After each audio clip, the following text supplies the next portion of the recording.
Hi friends, welcome back to my channel Lakshmi spicy tasty food recipe. బొబ్బట్లు అండి, నేతి బొబ్బట్లు.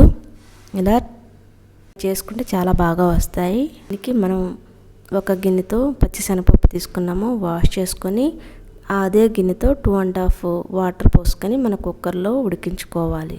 3 whistles వచ్చేంత వరకు ఉడికించుకోవాలండి. తర్వాత ఆఫ్ చేయాలి. ఇప్పుడు మనం మనకు కావాల్సినంత మైదా తీసుకొని దానిలో ఒక పావు స్పూన్ సాల్ట్, ఒక స్పూను నెయ్యి కానీ ఆయిల్ కానీ వేసుకొని సరిపడా వాటర్ పోసుకొని చపాతీ పిండిలా మెత్తగా కలుపుకోవాలి. ఇలా కలుపుకున్న దాన్ని ఒక 1/2 అవర్ మనం నానబెట్టుకొని పక్కన ఉంచుకోవాలండి. ఎంత బాగా మెత్తగా కలుపుకుంటే అంత బాగా స్మూత్గా వస్తాయి. పెట్టేసుకుందాం. ఇప్పుడు పచ్చిశనగపప్పు ఉడికిపోయింది కదా, ఇది చల్లారిన తర్వాత మనం మిక్సీ జార్లో వేసుకొని మెత్తగా పొడి చేసుకోవాలి. మెత్తగా అయిన తర్వాత మళ్ళీ అదే కుక్కర్లో వేసుకోవాలండి. అలాగే బెల్లాన్ని కూడా మనం మిక్సీ జార్లో వేసుకోవాలి. ఆ గిన్నెతో ఒక 1.5 బెల్లం వేసుకోవాలి. అస్సలు వాటర్ లేవు కదండి. ఇప్పుడు మనం ఒక 1/2 గ్లాస్ వాటర్ వేసుకోవాలి. 2 స్పూన్ల నెయ్యి వేసుకోవాలి. నెయ్యి వేసుకుంటే మాడకుండా ఉంటుందండి, చక్కగా వస్తాయి. మన స్టవ్ మీద దగ్గరుండి చూసుకోవాలి. 5 మినిట్స్ వరకు ఇలా తిప్పుతూ ఉండాలండి.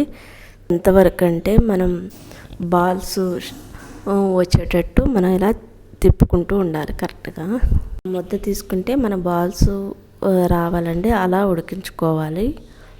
చల్లారిన తర్వాత బాల్స్ కింద చేసేసుకోవాలండి. మైదా పిండిని కూడా చేసేసుకోవాలి. చపాతీ పీట మీద మన చపాతీలా చేసుకొని కొంచెం దానిలో ఈ పచ్చిశనగపప్పు స్వీట్ని దానిలో పెట్టుకోవాలి. వీడియోలో చూపించిన విధంగా అదంతా క్లోజ్ చేసేసుకొని మళ్ళీ చపాతీలా చేసుకోవాలి. అంతా కొంచెం జాగ్రత్తగా చేయాలండి, బయటకు రాకుండా స్మూత్గా ఇలా చేసుకోవాలి. స్టవ్ మీద ప్యాన్ పెట్టుకొని అది బాగా హీట్ ఎక్కిన తర్వాత 2 వైపులా కాల్చుకోవాలి. ఇదంతా హై ఫ్లేమ్లో ఉండాలండి. తర్వాత మీడియం ఫ్లేమ్లో చేసుకోవాలి. దీనికి 1 స్పూన్ నెయ్యి వేసుకోవాలి. కొంచెం ఆయిల్ ఎక్కువ తినేవాళ్ళు ఇంకో స్పూన్స్ నెయ్యి వేసుకోవచ్చండి. వేసుకున్న తర్వాత మనం ప్లేట్ వేసుకొని మూత పెట్టుకోవాలి. అలా అయితే మెత్తగా ఉంటాయి, చాలా బాగా వస్తాయండి. ఇలా చేసుకుంటే ఇలా ట్రై చేయండి.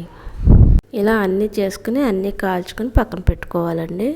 అంతే, బొబ్బట్ల రెసిపీ రెడీ అయిపోయింది. ఈ రెసిపీ కనుక మీకు నచ్చినట్లయితే లైక్ చేయండి, షేర్ చేయండి, కామెంట్ చేయండి. Please subscribe my channel. Thank you for watching.